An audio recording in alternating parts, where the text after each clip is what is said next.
Friends, మనం కొత్తిల్లు కట్టినప్పుడు ఆ ఇంటి ముందు ఒక పెద్ద రాక్షసుడి బొమ్మ గీసిన గుమ్మడికాయను వేలాడదీస్తాం.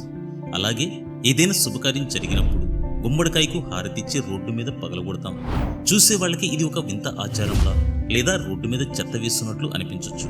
కానీ ఫ్రెండ్స్, కొన్ని వేల రకాల కూరగాయలు ఉండగా కేవలం బూడిద గుమ్మడికాయకి మన పెద్దలు ఇంతటి ప్రాముఖ్యత ఎందుకు ఇచ్చారు? ఆ కాయను పగలగొడితే నిజంగా దిష్టిపోతుందా, లేక ఆ కాయ లోపల మనం గమనించిన ఏదైనా ఎనర్జీ సైన్స్ ఏమైనా ఉందా? ఈ రోజు మన వీడియోలో గుమ్మడికాయ వెనుక ఉన్న రహస్యాల గురించి తెలుసుకుందాం. మనం కొత్తిల్లు కట్టినప్పుడు లేదా కొత్త వ్యాపారం మొదలుపెట్టినప్పుడు అక్కడికి చాలా మంది వస్తుంటారు. అందరి ఆలోచనలు ఒకేలా ఉండవు. కొంతమందికి అసూయ ఉండొచ్చు, కొంతమందికి నెగిటివ్ వైబ్రేషన్స్ ఉండొచ్చు. గుమ్మడికాయను ఇంటి ముందు వేలాడదీయడం వల్ల అది ఆ ప్రాంగణంలోని నెగిటివ్ ఎనర్జీని తనలోకి పీల్చుకొని గాలిని ప్యూరిఫై చేస్తుంది. ఇది ఒక రకమైన సైకలాజికల్ ఫిల్టర్లా పనిచేస్తుంది. ఆ కాయ వాడిపోయినా లేక కుళ్ళిపోయినా అది ఆ ఇంట్లోని నెగిటివ్ ఎనర్జీని పీల్చుకుంటుందని మన పెద్దలు చెప్తుంటారు. ఇక గుమ్మడికాయను రోడ్డు మీద పగలగొట్టడం వెనుక పాతకాలపు లాజిక్ వింటే నిజంగా మీరు ఆశ్చర్యపోతారు. పాతకాలంలో రోడ్లు సరిగ్గా ఉండేవి కాదు. ఎడ్ల బండ్లు, గుర్రపు బండ్లు మాత్రమే ఉండేవి. గుమ్మడికాయను పగలగొట్టినప్పుడు అందులో నుంచి వచ్చే విత్తనాలు, రసం రోడ్డు మీద పడతాయి. గుమ్మడికాయ రసానికి చెదపురుగులను చంపే శక్తి ఉంది. కొత్త ఇల్లు కట్టేటప్పుడు పునాదుల దగ్గర చెదలు పట్టకుండా ఉండటానికి ఈ రసం ఉపయోగపడేది. ఆ పగిలిన కాయలోని విత్తనాలను పక్షులు, చీమలు ఆహారంగా తీసుకుంటాయి. అంటే ఒక శుభకార్యం జరిగినప్పుడు మనం ప్రకృతిలోని ఇతర జీవులు కూడా ఆహారాన్ని పెడుతున్నామన్నమాట. దిష్టంటే మరేంటో కాదు, ఒకేసారి అందరూ ఒకే వస్తువును లేదా ఒక వ్యక్తిని వింతగా చూసినప్పుడు ఆ చూపులోని తీవ్రత వల్ల ఎదుటివారికి కొంచెం అసౌకర్యం లేదా భయం కలగవచ్చు. గుమ్మడికాయ మీద రాక్షసుడు బొమ్మ వేయడం వల్ల ఇంటిని చూసేవారి దృష్టి ఆ అందమైన ఇంటి మీద నుంచి మళ్ళీ ఆ వికృతమైన బొమ్మ మీద పడుతుంది. దీనివల్ల ఆ ఇంటికి రావాల్సిన నెగిటివ్ ఎనర్జీ పక్కకు వెళ్తుంది.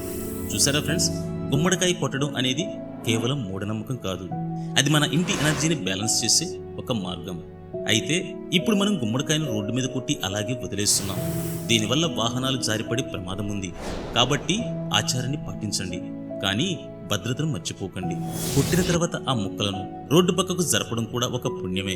ఫ్రెండ్స్, ఇంతవరకు మనం సైన్స్ గురించి తెలుసుకున్నాం కదా. మరి పురాణాల్లో గుమ్మడికాయకి అంత సీన్ ఎలా వచ్చింది? దీని వెనుక కూడా ఒక కథ ఉంది. పూర్వం రాజులు లేదా మంత్రగాళ్లు ఏదైనా పెద్ద యాగం చేసినా, కోటలు కట్టినా లేదా యుద్ధానికి వెళ్తున్నా శక్తులకు నరబలి అంటే మనుషులను బలి ఇవ్వడం లేదా పశుబలి, జంతువులను చంపడం చేసేవారు.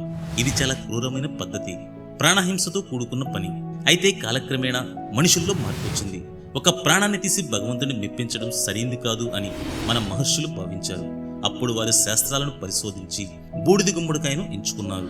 అసలు ఈ మహర్షులు ఇన్ని వేల రకాల కూరగాయలుండగా ఈ బూడిద గుమ్మడికాయనే ఎందుకు ఎంచుకున్నారు అనే సందేహం వస్తుంది. పురాణాల ప్రకారం బూడిద గుమ్మడికాయకు కూష్మాండం అని పేరు. కు అంటే చిన్నది, ఉష్మ అంటే వేడి, అండం అంటే విశ్వం లేదా గుడ్డు అని అర్థం. అంటే విశ్వశక్తిని తనలో దాచుకున్న ఒక చిన్న గుడ్డు అని అర్థం. బూడిద గుమ్మడికాయ ఆకారం, దాని లోపలుండే గింజలు, తీగలు ఒక జీవిలోని అవయవాలను పోలి ఉంటాయని భావించారు. అందుకే దీనికి ప్రాణ సమానమైన కాయ అని గౌరవం ఇచ్చారు. ఇక కథలోకి వెళ్తే, పూర్వం ఒక యాగం జరుగుతున్నప్పుడు జంతువులను బలివ్వటానికి సిద్ధపడ్డారట. అప్పుడు ఒక ముని అడ్డుపడి, జీవహింస మహాపాపం, ఈ గుమ్మడికాయను బలివ్వండి, ఇది అన్ని జీవరాశుల శక్తులను తనలో కలిగి ఉంటుంది అని చెప్పారట. గుమ్మడికాయకు కుంకుమ పూసి దాన్ని పగలగొట్టడం ద్వారా ఆ శక్తులకు తృప్తి కలిగిందని పురాణాలు చెప్తున్నాయి. అప్పటి నుండి నరబలి లేదా పశుబలి స్థానంలో మనం గుమ్మడికాయను పగలగొట్టడం మొదలైంది. అంటే మనలోని అహంకారం అనే రాక్షసుని బలిచ్చి వినమ్రంగా మారుతున్నాం అని అర్థం. అందుకే గుమ్మడికాయను పగలగొట్టేటప్పుడు దానికి కుంకుమ పూస్తారు. అది ఒక ప్రాణాన్ని బలిస్తున్నామనే భావన కలిగిస్తూ హింసను నివారించడానికి మన పెద్దలు చేసిన అద్భుతమైన మార్పు. ఏంటి, నిజమే కదా? మీ అభిప్రాయం తప్పకుండా కామెంట్ చేయండి.